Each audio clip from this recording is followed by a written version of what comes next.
I always listened to like Madonna tapes, and I thought I'd be on stage. Hello. So for me, concerts was really big, and I always had my headphones on with my audio tapes. I don't even, kids don't even know what they are anymore. It was way before even a disc player.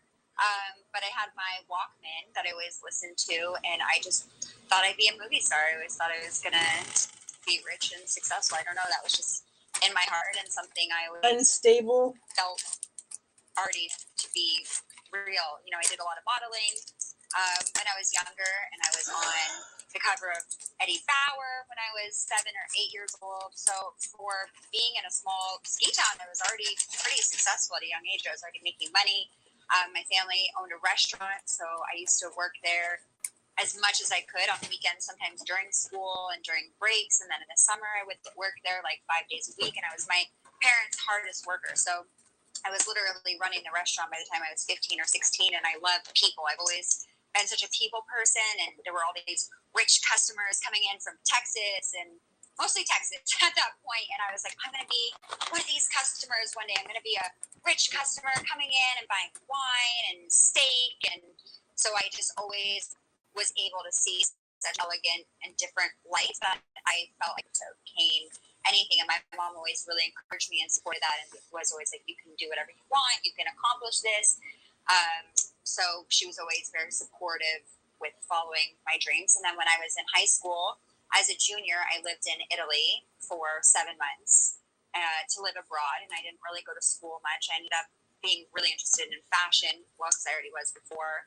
And I went to like the Missoni fashion show, and I always went shopping and a lot of clubbing and drinking, of course, because I didn't drink in high school. I wasn't like a partier. I went to like one high school party, and my sister dragged me out and told my mom, and I got in so much trouble. So I was like, forget this. But in Italy, I could do whatever I want because everyone's out at the clubs already at 15, 16. The drinking age is so different. No one's carding you. So I just saw a different life, and I couldn't go back to high school after that. So instead of my senior year, I got my GED, and my first year of college was supposed to be my senior year of high school. You fast forwarded there about, I didn't even ask you all that yet. You skipped. I guess you forgot Okay. how this works. So, rewind. How did you end up in Italy? Let's slow this down. You had a lot of adventures. I know not your favorite to discuss with your now married husband, but I feel like you had a lot of exciting romance novel experiences in Italy. And, I feel like you just fast forward how you end up being in a small town to living abroad with some wealthy family. I mean, you lived like a Netflix movie. I mean, I've never seen that Netflix movie about the Paris, like I don't know. It sounds like a Netflix movie. Maybe we should write your Netflix movie next. But let's rewind. How do you end up homeschooled? Why were you okay to go live by yourself? And what's that noise? Maybe unplug that air filter. Something just changed. Better? Yeah, I'll just unplug it. Somebody tried calling my phone. After that, I don't know. Don't do that ever again on our live audio. Jeez. All right. Okay, does it sound good? Sounds amazing. So my mom lived abroad when she was in high school and loved the experience. And so she always thought, well, when my kids are older, I'm going to do that. There's a program called AFS, and I'm not sure if there is anymore. And they pair up kids and families. So I would never let Gunnar do it, but I'm so glad my mom let me do it. So you pick 3 countries that you want to go to. So my first country I wanted to go to was Italy. The second one I wanted to go to, I think, was Spain, and then France or something like that. My mom was like, it has to be somewhere that you have to learn a language, because of course I want to go to London. And she's like, absolutely not. So the point was to live a different culture and to get out there and have a different life experience, because she thought it just changed her whole life. So my sister did it and had a horrible experience, and I'm not going to fully speak on that because I don't know what she would want me to say or not. But anyways, I was like, I know I'm going to go and get the best family ever. So they matched me up in the same town my sister had been in, coincidentally. And I got the best family, and I really prayed about it. And I was like, please, God, let me get the best family. And they were the nicest, kindest. And my host mother loved me. And so she's like, you don't have to go to school. Here's an allowance. Here's a cell phone. They had a second house in Tuscany. They had a boat. They had like all this amazing life that I, never lived or experienced. And they fully took me in as their own kids. So actually way kinder than their own kids. Their own kids were hardcore rowers. So their kids weren't around very often because they were trying to make the Olympian teams, and I think one of them did qualify for the Olympic. Anyways, they were really serious athletes. So I was like the fun American coming in, shopping and partying, and I love the host mom. So her and I just did so much together. And yes, I went on a few dates with Ottavio Missoni, who is an heir to Missoni. And that's why you blew it, honey. You blew it. He wasn't my type. I mean, he's really nice, but I just not things are not worth money. I guess it wasn't the heir to Gucci, or otherwise we probably would have married or something. I mean, Missoni is one of the biggest fashion. Never heard of it. Really? Never heard of it. Okay. So fast forward, So that's why I went to the fashion show. And you went to a fashion show? Front row. And then I met the whole Missoni family, and I met Margarita Missoni, and I didn't realize she was going to be the one who was who runs the whole thing now. So Margarita Missoni is actually the one who took over the entire fashion house. And I met the grandfather, Ottavio Missoni, who he was named after, and the whole family. And it was really fun. And then I went shopping with them in Milan. And they literally, it's like Gunner in Pratt Daddy. They just go through, grab whatever they want, throw things around. These like $1,000 sweaters. Some of them are like 5, 10. At least Walker carries Missoni, by the way. And then, wait a second. Have we slid into their DMs yet and been like, hey, Heidi dated the heir. What's up with the discount code? No, but he's so nice, and we ended on good terms, and we weren't ever serious. So, he was really nice. And then This sounds like a movie. We should write this. The small town mountain girl ends up with the heir of the fashion empire. Let's see if I'm on the feature board. It's all trademark. Anybody listening, we're working on the script for Netflix. So, wow, you really lived a movie. This is all before you're 8? Yes, so I was 17, and then I didn't want to go back to high school, and I said to my mom, I'm like, I cannot go back from being on my own. Really, I just lived on my own for 7 months in a very adult world, and I was like, I can go back in my parents' house. And I said to my mom, you're the one who shipped me here, so you can't blame me. She's like, I totally agree. You don't need to come back here. And I was like, I'm meant for big things. Like, I have a feeling I need to get out in the world. I have things to do. So then she was like, well, what do you want to do? And I said, fashion school. And we started looking into it. I would go to New York, but those schools are so incredibly impossible to get into. So I was like, forget that.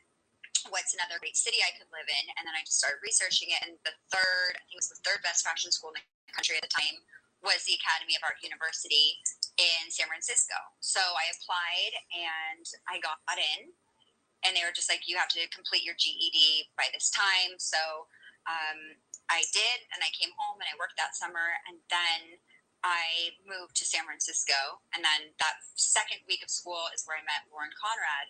And there was, I know I've said this story before, but there was rumored to be this girl from an MTV show. But Laguna Beach wasn't out yet.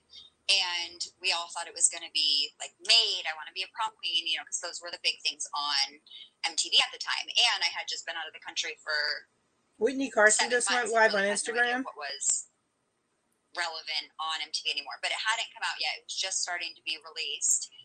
And so then I met Lauren, and 2 weeks later, she was like, oh, I'm going to the VMAs. And I was like, how do you get to be going to the VMAs? Like, is your dad really rich? Like, what? How cool? Can I go? And she's like, oh, I'm on that show.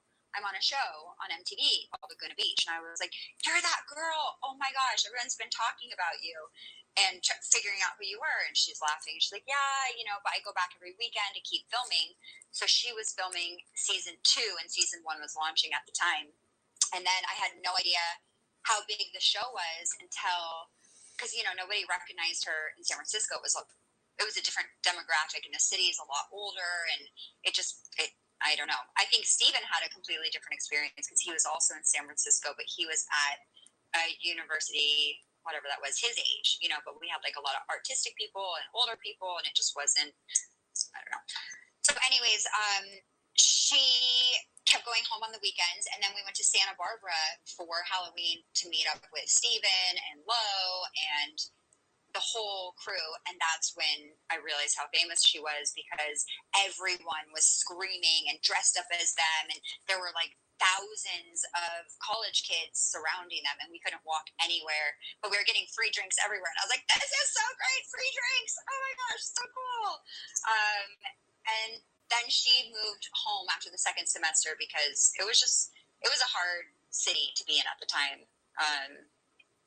So she left, and I told my mom I was going to leave too, and I didn't know if I was going to go to LA or to New York or where, but I didn't want to be in San Francisco anymore.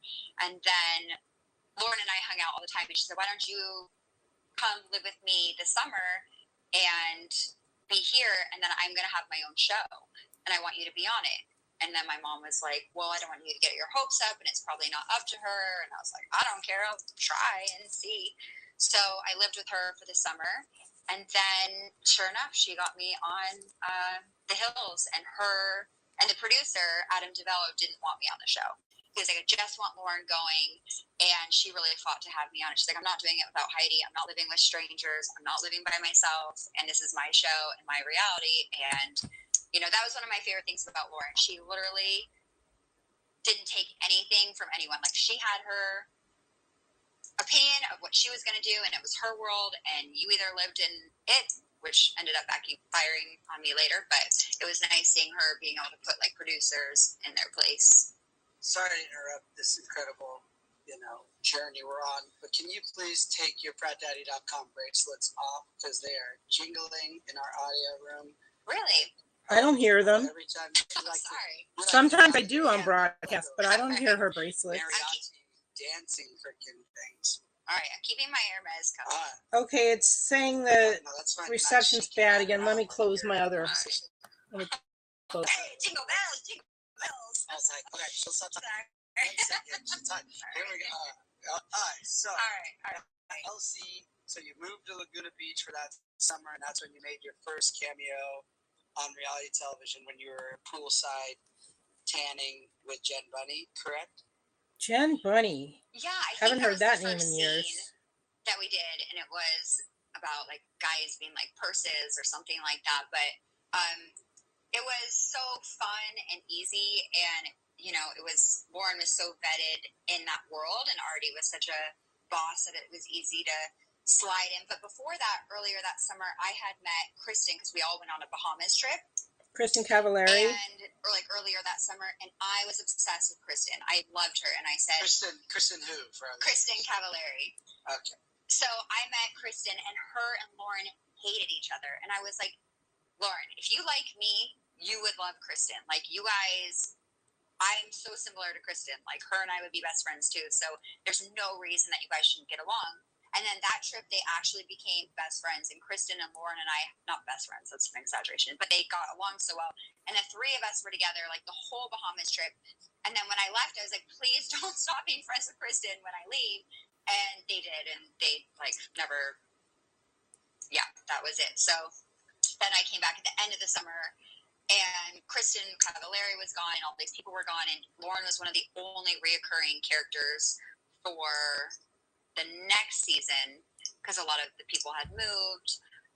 Obviously, Kristen was there, and that's when Lauren was starting to date Jason Waller. Jesus! And that was very interesting. But sorry, guys. I was like, whatever you want to do, it's your show, and you're young, and have fun. And he was kind of a bad boy from the beginning. And when I saw him like kissing Jessica at the fashion show, and that was like our big thing we were filming, and I was like, whoa, like, what is going on here? Is this real or fake, or what's happening?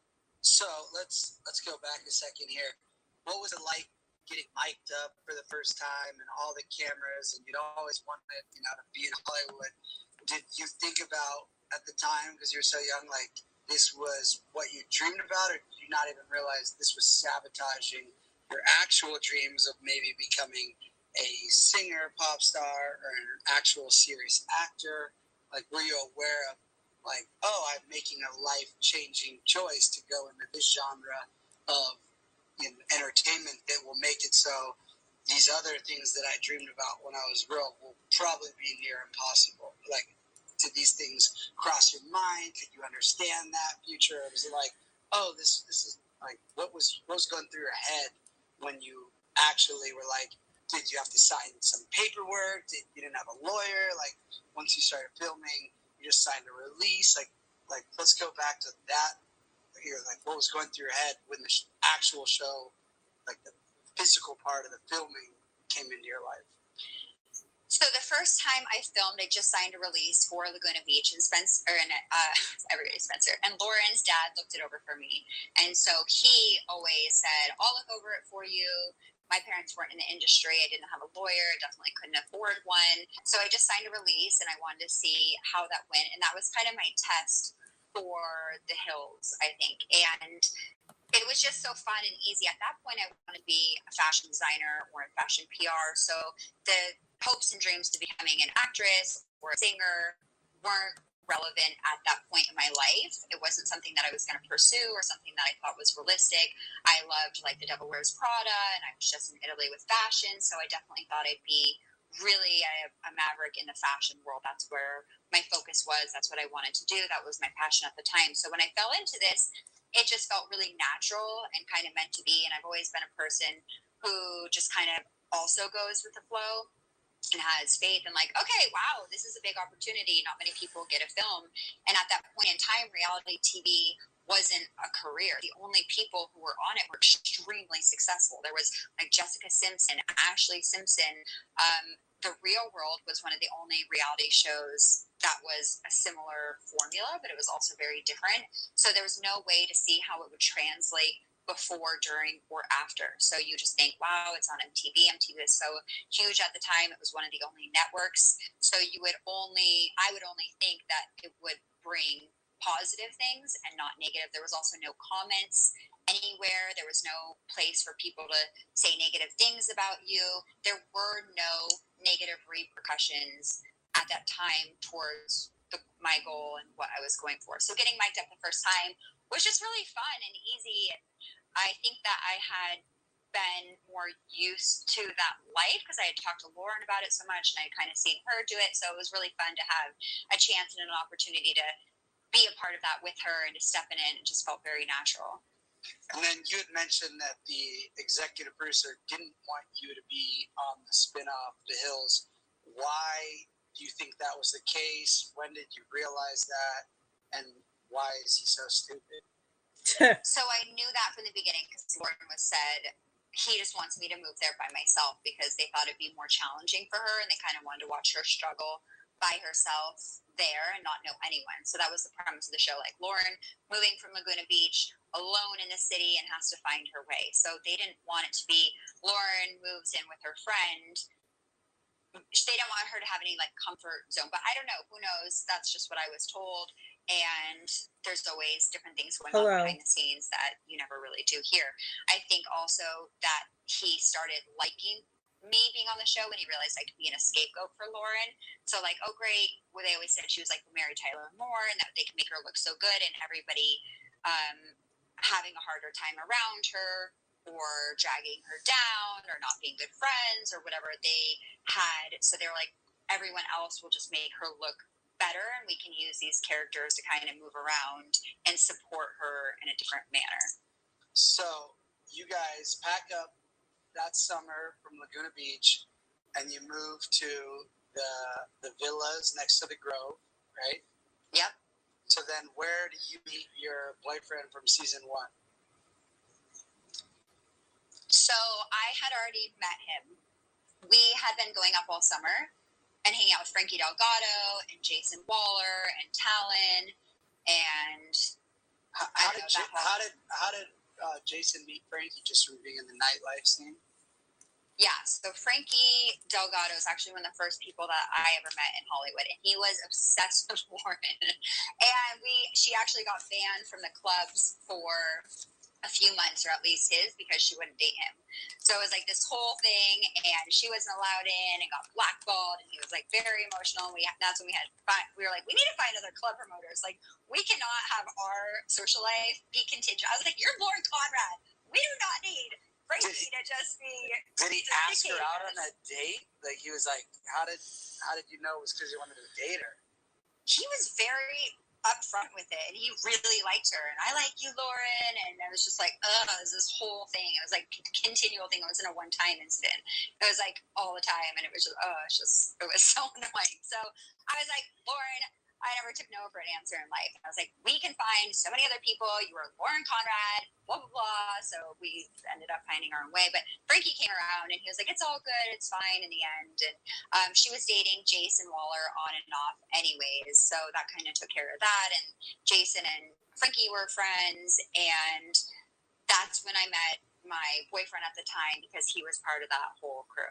And he was one of Jason's best friends. Who? So then when did they start filming the first season of The Hills? Like, after that summer? Like, was it really that real that it was like summer's over, now it's like September, they start filming the first season of The Hills in Hollywood? Like, what's day one The Hills production, and where are they filming? Why does the sound keep going in and out? Well, like connection. Part of the cast, like give us literally day one Hills production. Yeah, so I don't remember the exact first filming. I think it was me showing. So Lauren filmed first, and she drove up from Laguna and was doing a whole montage, and she was filming at Teen Vogue. So Lauren filmed first, and I think that's when she filmed with Whitney, and they had already scouted out Adrena. So it was the four of us, the four main characters with the four girls. I had already met my boyfriend at the time, so he was part of the cast because we were dating at the time. And then Jason came on because he was dating Lauren, and day one I filmed showing her around the apartment, and then also Fitum was one of them. So I think we showed her the apartment. I showed her. I was like, oh, so exciting. Then we went to the pool, and Lauren and I just thought we were filming at the pool by ourselves. And all of a sudden, this girl like swims up to us. And we're like, this girl's in our scene. Like, what is she doing? She is trying to be on camera. And neither of us had any idea that Adrena was already scouted out, and they wanted us to like organically meet her. So she like swims up and is like, hey guys. And we're both looking at each other like, this girl is so crazy. What is she doing? And then I'm like, she must be on the show. So they were trying so hard. It was so set up, but at the same time, they were trying so hard to make it real. So yeah, it was right after the summer. I think it was at the end of August, beginning of September, beginning of the school year. Adrena swam up to us. We met her on camera. I didn't meet Whitney until a lot later, and she never hung out with us anyways, or did any of the club filming. She really just filmed with Teen Vogue because she, as you asked me in the beginning, did realize the repercussions of TV and reality TV. And I think she had her parents, she grew up in LA, and her parents knew about this industry, and she didn't want to get caught up in something, whereas I had nothing to lose. I had no money. I was putting myself through school. I was excited for this opportunity. I just wanted to jump in, enjoy the moment, and see where it went. Boom. Okay, so season one. So, I feel like enough of that. All right, let's talk about me and you. Okay. No, wait. I said season one sucks. So then what happens season two? When had you heard of Brody and our show? How did you have any idea? Brody Jenner. Kristen Cavallari introduced us at Club Privilege, which is now Hyde, which ironically Frankie Delgado is the part owner of, which I find so entertaining. So I didn't know about Princes of Malibu. I think I vaguely saw something on TV, but we weren't really watching TV. And your show came out at the same time as we were filming, and we just didn't really have time to be as very self-involved. So, I don't think I ever saw that show. I met you in between filming season one and season two. So I was single, and I kept asking Kristen Cavallari, because she was with Brody, and I was like, you guys have to have a friend for me. I know you know someone I can be dating. And they're like, no, we don't. And, I was dating several different people at the time, and I was hanging out a lot with Lance Bass. He was one of my best friends at the time, and I always was up there. And, Lauren and I were single together, and we were going to VMAs, and, we had a lot of different things going on. But I did have a feeling that Kristen Cavallari, had the person for me. So I kept asking her, Brody, and they're like, we don't know anyone. We don't know anyone. And then one night at Privilege, Kristen came up to me because I had a table, and I think you guys had a table, and she said, actually, I do think there's someone you would really like. And I was like, who? Where is he? And she's like, his name's Spencer. And I've never met a Spencer before. I never even heard of it. I loved that name. I never even heard of that name. And I was like, Spencer? Oh my gosh, that's such a hot name. Like, who is Spencer? So anyways, I went over and I met you, and you had all these really hot playmates around you, and they were all Googling over you. And I actually don't think that was the case at that night of Privilege. You always say that, and it's true. It was so true. I don't think so at all. I think maybe at a different club night. But I don't think it. Oh my gosh, you did. Anyways, or I have a different memory, but so then we met and we danced the night away, and I was just infatuated with you. From your hair to your skin was glowing, to your dance moves were so good, your style, your everything, your presence, your charm. You were just the sexiest, coolest, everything I'd ever seen. I was like, oh my gosh, I am obsessed with this guy. So then you and I had a fun late night, and we went back to Brody, Casablanca, David Foster's super mansion. Mm-hmm. And I spent the night there. And then the next morning we had a date for breakfast. What was our date? Didn't we go to Vita for breakfast? Not was a that real the date. day that you made me drive you all the way back to Hollywood? Or no? Yeah, I think so. And you're like, I would never drive a girl back to Hollywood. And I was like, what are you even talking about? You drove me out here last night. What do you mean? You're so lucky to be driving me back to Hollywood. What are you talking about right now? And that was so funny. Oh my gosh. I totally remember that now. So anyways, then you and I dated on and off throughout the summer, and we hung out. From then we hung out, several times, and we're going out to clubs, and I thought we were becoming a thing. And then from my memory, which this is a disagreement, but that you told Kristen that you were falling in love with me. And then I said that to you, or I said that to her. No, you said that to me. You said, I think I'm falling in love with you, or I think I can love you, or something like that. Yeah. Something like that. The word that came back to me is that I was obsessed with you. Oh, obsessed with me. Okay. Well, yes. You totally were, by the way. And you did say something like that. So I said that to Kristen. I was like, oh my gosh, she's obsessed with me. That's so great. And then after that, Spencer was not enjoying that.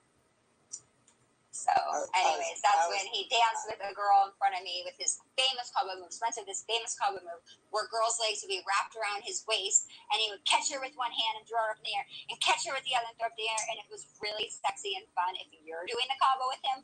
But if you see another girl doing the combo, it is not so fun. So after that night, I changed my phone number on Spencer. Well, if you think about it, I was just ahead of Dancing with the Stars. I see that every day on Dancing with the Stars. It's a classy, it's a ballroom dancing move.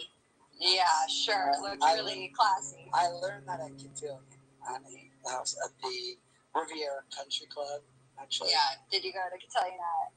Yeah, no, that's not. So. Okay, so then you change your number, and then I did. And what happens? So I changed my phone number on you, and then I started dating other people, and you obviously, who knows what you did? You did you. And then we split for the summer, and then we started filming season 2. Right? And then you're the one with the good memory. I'm asking you the question. So then the producer, one of the talent producer starts reaching out to me, and she's like, Spencer wants your phone number. And I was like, do not give him my phone number at all. I will not talk to you again if you give that guy my phone number. And I was so upset still about the summer. And then you show up with Adrena, filming. You just show up filming one of those nights. And I'm like, what the frick is Adrena doing? And we already had a falling out with Adrena because she was hanging out with Jason when Lauren broke up with Jason. And we were like, why is Adrena hanging out with Jason? Like, that's so shady. That's so lame. Why would she do that? Blah, blah. So we were already on the outs with her. She showed up to my birthday. We kicked her out. Her sister and her tried to fight me. It was like a whole thing. And then you showed up with her. And I have never been so mad and jealous in my entire life. And I was like, that's my Spencer. I am obsessed with him. And how dare she? Like, oh my gosh, that was such an infuriating night. It really shows you, though, from day one, what a good reality TV manipulator, like plotter she was. Because she knew, like, so we met up with her at Chateau Marmont, and I literally met her that night with the plan, like, oh, this is going to make Heidi so mad. And she was so down for it, like she. Yeah. So, I know, my point is, though, she, the Adrena we see today is not a surprise. It's the same, reality TV, ruthless content creator, which is great for TV when she wants to play. But it shows you how ahead of the game she was, because you were in the, follow me is my real life. And she was like, we barely talked. She didn't care. It wasn't like an actual date. It was just literally a scene to her. I guess she came from trying to be an actress pre-reality TV, so she was probably more hip to the hustle than you were. Well, Adrena was she was on her own agenda for sure. She got casted on her own. She was trying to be in that world. She was hanging out with like older producers and trying to be a real actress. She already shot her Playboy photos that she was pitching out. Like, Adrena was definitely in her own league and had her own agenda. And she was trying to be an actress at the end of the day, so she was on her own. And I just kicked her out of my birthday. And, Adrena and I were really good friends for season 1, especially when Lauren was always hanging out with Jason. And then it all shifted. But Adrena has always been very, I don't know the exact word I'm trying to think of, but she's always been hip to the game for sure. So, okay, so then you're so mad. And then what happens? I don't remember. And then I confront you, and I'm like, "What were you doing?" I something like that. I'm like, "What are you doing here with her?" Like, and you were like, "Oh, I wanted to make you mad," or something like that. Well, it worked. And I was like, "Oh, well, it worked." And then I think you and I went home together that night or something. I'm not sure. I don't remember how that played out. But I gave you my number again. That's for sure. Like, sub it. Bye, Adrena. This is my guy. See ya. And I knew when I saw you, too, because I had fallen in love with you when I first met you, and I was so obsessed with you, and that's why I was so mad. And I had thought about you all summer, and I had dated other people, but, like, I always talked about you, and I dated some people that you knew, and they brought you up, and I talked about you, and they're like, "Oh, I saw you dated Spencer," and I was like, "Yeah, I really liked him." And so somehow you always kept coming up, like, throughout the summer, and I couldn't let that go. So when I saw you come back in with Adrena, I just thought, forget it, like, whatever, I'm gonna give him another chance. I've never felt this way. I'm obsessed with this guy. I owe it to myself to see if maybe we could try it again, because I felt like what we had before felt so real, and I just thought that it wasn't my imagination of how we felt about each other, like that spark. So I just thought it was such a rare thing. And I had been dating so many other people throughout the summer, and I was like, if I'm comparing everyone to this guy and I can't get him out of my head, I still really feel that way, and I only spent however much time with him, then that's something. So. Gosh, what a love story. And how did you feel? Didn't you miss me all summer? I wish I had a better memory. I'm sure. Sure. How self-serving. I can't remember. Yeah, me either. I don't remember that summer, unfortunately. Sure. That's like, you're the one with a good memory. I got my brain deleted. We're going to be like The Notebook, and I'm going to have to read you all the stories. And be like, we already I'm your wife, Heidi. I'm convinced I was abducted by aliens at this point. So, okay, You give me your number back. Now we're double. So I talked Brody into breaking up with his then girlfriend Nicole Richie, who ironically was the one who told Brody and I that we should get on the hills.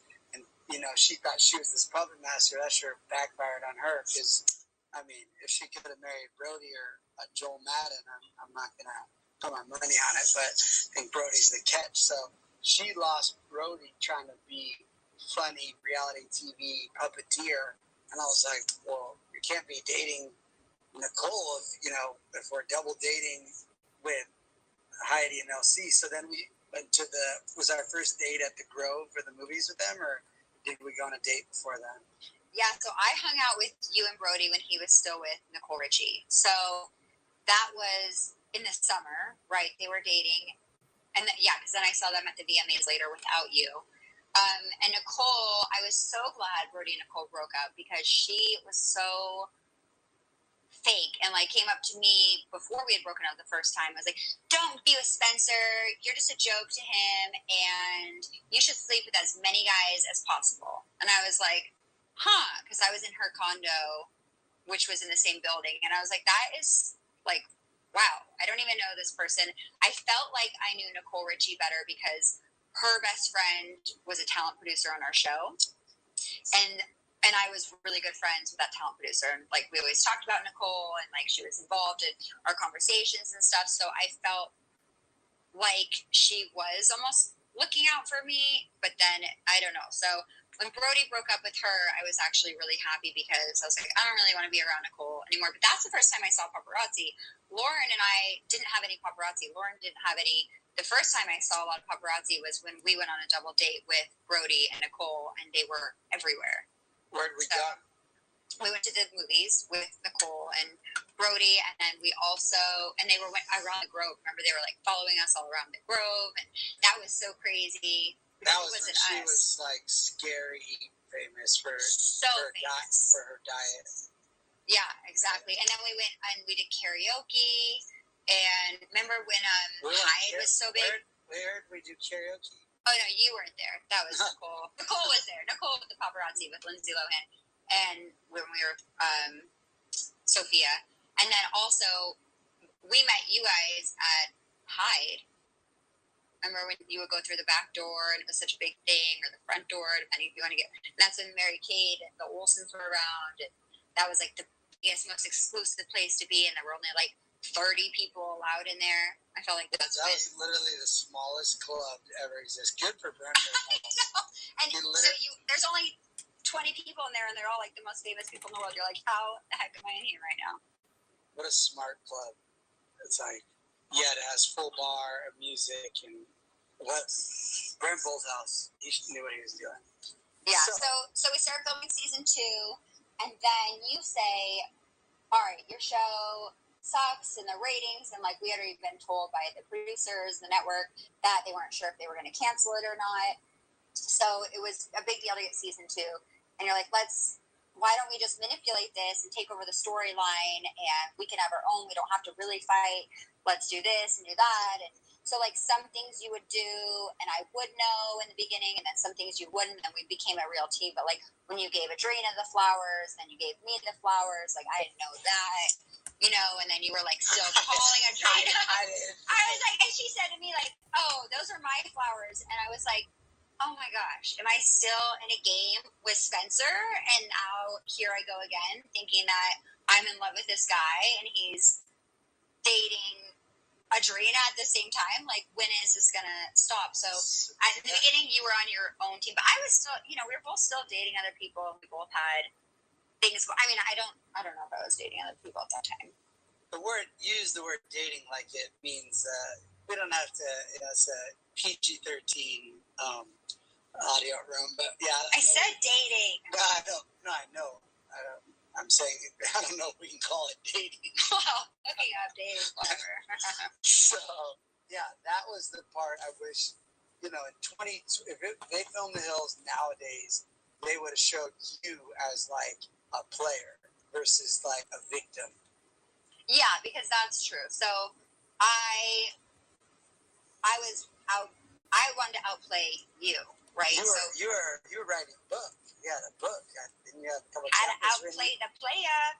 Also, I was like, if I have a chance of really having a serious relationship, I can't let him play me. You know, like I'm not going to be played, especially on television. Like, I don't think so. But then we had a serious conversation, and then we're like, all right, should we be exclusive and drop the games and not do this anymore? Is this when you crashed into that car on Fairfax, or What? you almost hit that car? You almost hit that car? Yeah, I never got in a car accident. I know, you almost hit that car, and that saved us. It's a big difference. I mean, you should have. I stopped it. I was like, don't do that.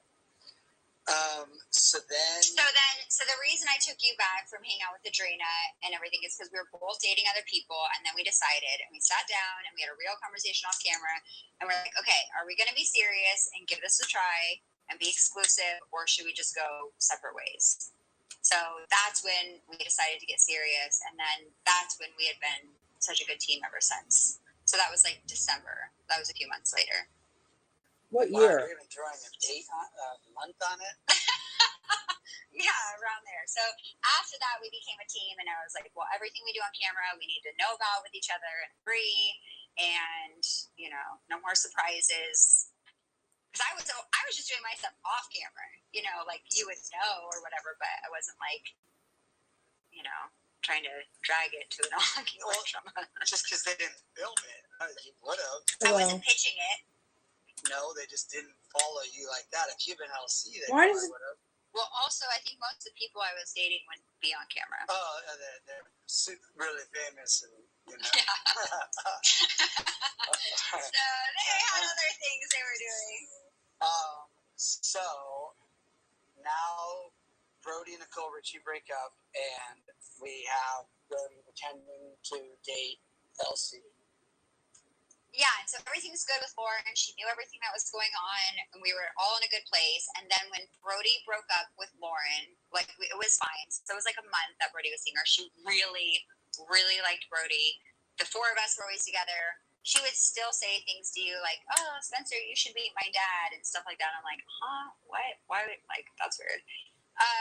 And then when Brody broke up with Lauren, she didn't want me to be with you anymore. And I was like, well, that's not the deal, Lauren. We're not a foursome. Like, just because Brody doesn't want to date you anymore doesn't mean that I'm not going to date Spencer anymore. Like, you've liked Spencer. We've all been hanging out. But just because you and Brody are done, I'm not going to come be your ring girl. Like, I really love Spencer. I'm going to give this a good shot. I'm not going to be single with you. And they didn't put any of this on the show, which is so funny. Right. And so then that's when the falling out with Lauren and I really started happening. And she was like, no, you need to come here with me. And we're not going with Brody and Spencer here. And I'm like, no. Was it New Year's Eve that you didn't spend with me and you came, like, you're like, I'm going to spend it with Lauren because she's so mad. And you literally drove to see me at like 4:30. It was Valentine's Day. Oh, Valentine's Day. It was our first Valentine's Day. And you literally, she was like, you have to spend it with me. And then you drove to see me at 4:30 a.m. when she fell asleep or something. Like, that is so crazy.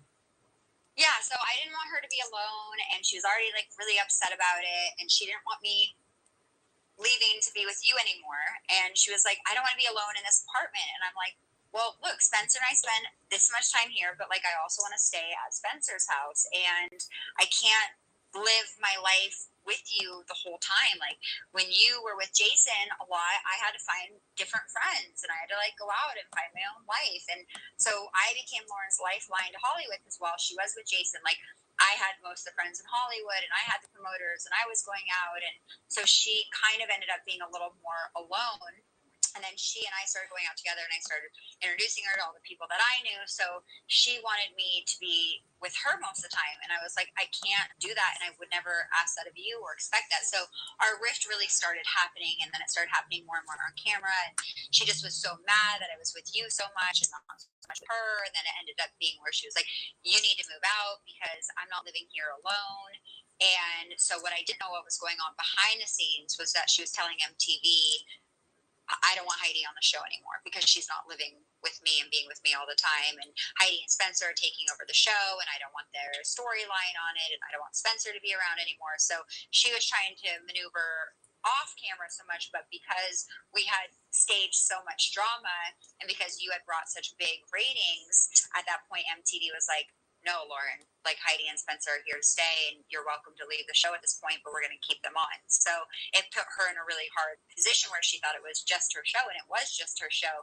And then because of your producing and like having us become main characters, then it slowly was, changing the show and her dynamic on it. So you and I became closer on and off camera, and we started becoming famous. And so I went under surgery. I got cosmetic surgery. Whoa, rewind. Didn't I propose to you with the ring from Brody first before that? Oh, yeah, you did. Okay. So you proposed to me, but it wasn't a real proposal. You weren't like really proposing to me. And so I said that to Lauren. I'm like, Spencer proposed to me, like joking. She's like, that's a fake ring. And no, Spencer's not trying to marry you. But I was like, well, I do think we're really serious and might end up getting married. She was so mad because the season before that, she had a whole wedding album with her and Jason, and she was planning on marrying Jason the next year. So you didn't think that ring that you bought for me, didn't you buy it or not? So first we just got a Bagoozy one, right, that turned green and tarnished, and then we bought like a nicer one, the purple one after that. The one in Brentwood Gardens next to Below. So that was the second one. Did you buy it or did I buy it? I'm probably sure I bought it. I think I bought it. So isn't that wild that used to be like the nice jewelry store or below CPJ? Like what a different place. So you proposed to me, and then Lauren and I start. I wish we had that ring. I know, me too. And then she kicks me out on camera too, and she's not talking to me off camera really. And I'm like, Lauren, aren't we better friends than this? And it was hard to go through that. And then it was hard for us because I'm putting my life on the line for you, right? I'm like, if this doesn't work out with Spencer, I'm out of luck. Like my best friend has turned on me because she is being controlling and wants me to be with her all the time. And I might not have the show anymore. And so I really put everything I had on the line for you. And then I have Whitney Court coming up to me being like, oh, Spencer's breaking up with you for the finale. And this is after we've been together and serious for almost 8-9 months. And she's like, he's going to break up with you for the finale. He's never liked you. He dates my friend Dave, and they always laugh about you and blah, blah, blah. So just get ready for the finale. I date her friend Dave. No, she dated your friend, Dave. Yeah, your best friend at the time. And so so this is at the photo shoot for season 2, and you weren't there. And she's like, I just want you to know. What a liar. Yeah, but I thought she was, part of me was like, is this true? Like, Spencer is going to break up with me for the finale? Like, and then I'm thinking, and then my heart, I'm like, no, he's not. Like, I'm with him every day at his parents' house.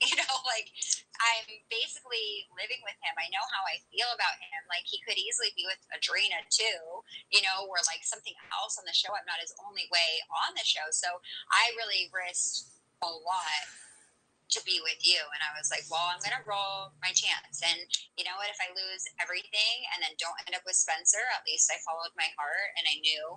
But actually it all ended up the way I was praying and hoping. Like, I did end up with you. We did get married. I didn't get off the show. We ended up being really famous and successful, and I had better friends from it. So it all played out the way I was hoping and praying and felt was true. Wow. You fast forwarded all the way through a wedding. Well, this is like we've already been talking for almost an hour, and Gunner's going to come home soon. So ask me some other questions. Oh my gosh, this is my audio room, right? You're my talent today. Okay? This is my house. Okay, in this house, what happens in this house? Who's in charge? You're in charge? Is that true or not true? It was a statement. Sure. We're a team. We both are. Yeah, right. You've been in charge now for a good 7 years, I would say. Thank God. I'm a really good planner and organizer. organizer. We'd never go on one trip if it were for you. Let's just stay home. Like, no, we're going to Hawaii. We're going to Mexico. We're going to Colorado. We'd just be on the couch all day if it were for you. So, what's next for Heidi and Spencer and Gunner? Gosh, isn't that a great question? Do you think we'll always live in LA? I asked you. This is my live audio room. Sometimes guests can ask questions too. No, they don't. I've never seen somebody ask like David Letterman. What's next for us? I'm trying to get pregnant, and that's been very, very challenging. So I've been trying to get pregnant for almost a year, since December. So I did think, and I felt in my heart that it would be more challenging this time, but I didn't think it would take a year. So we're trying for that. Obviously, I'm not pregnant and found out, last week that I'm not. But it is, so we'll see if we have another kid or not.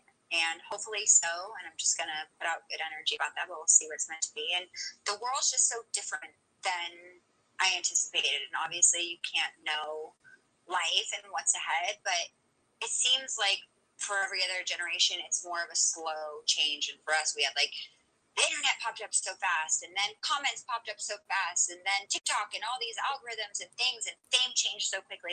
So in my mind, I thought we would be more like the Kardashians right now. I thought we'd be really famous and successful still, but kind of how they're on camera, but not. And I thought I just thought it would be different, but I do think it's actually better because I do love the normalcy that we're able to also live. It's fun to have hair and makeup and film sometimes, but I really am I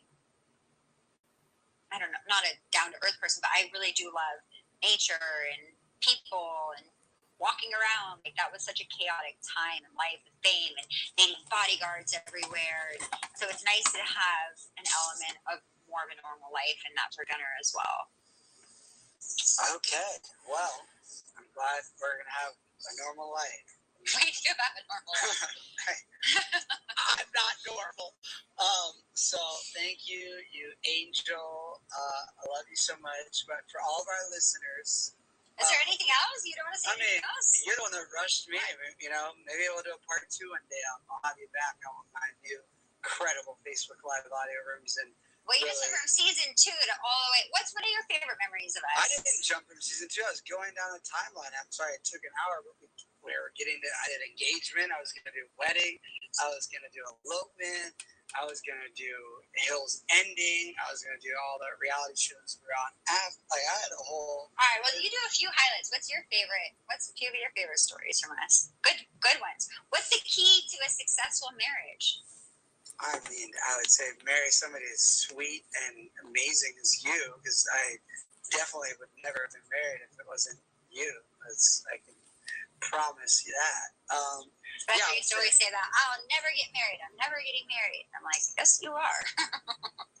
I would say for love, it's make sure the person you're thinking about marrying, you truly feel like you could never imagine life without that person, which you're the person, any energy like that. It's oh my God, how did I live without you before? And then I couldn't. So that's it's a pretty, if you have to think about it, and that's why our marriage came so natural, because I already felt we're married, we're going to be together forever. So it wasn't so let me get down on one knee. It was we're supposed to be married type vibe.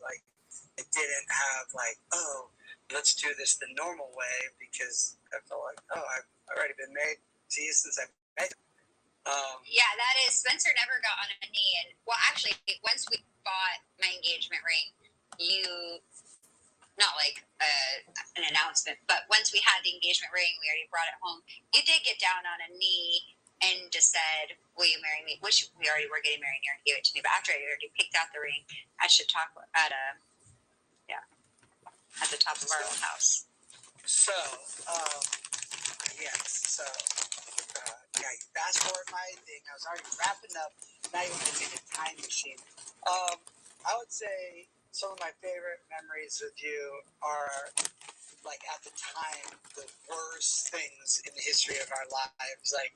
being in the I'm a Celebrity, Get Me Out of Here jungle in it felt like a portal of hell. But now when I look back and we're in like us being trapped in that, what was that torture cabin they had us in? What was that thing called? What was it called? Oh my gosh! For like all spiders like everywhere. 24 hours in there, like you just like holding you and you're like, please God, like. As horrible as that was now, those are like my favorite memories. All the snakes that they put in. And then in this I'm a Celebrity or Celebrity Big Brother, just being locked in those basements, all the places that at the time was the worst existence of my life. Now I look back and I was like, what a powerful experience to go through with your significant other. So it's the weirdest memories that are, which shows you about life that, what thing are the hardest or such times to grow and have bonds. Because at those times, I was like, this is actual satanic hell. And now I look back and I'm like, what a blessing those experiences were, and what we were able to go through. So, the weirdest memories are some of my favorites. But that's for part 2 of the reality TV and love. Because, we're at 15 years of doing this now. It's hard to fit it in an hour live audio. But for our listeners, you can continue to follow our love story and our reality on Heidi's Facebook, which we just got to log back into last week, which is very excited to be active on again, which is Facebook/Heidi Montag. She also has 2 Instagram accounts. If you want to follow my favorite preacher, that would be Instagram/Pratt Prayers. Okay.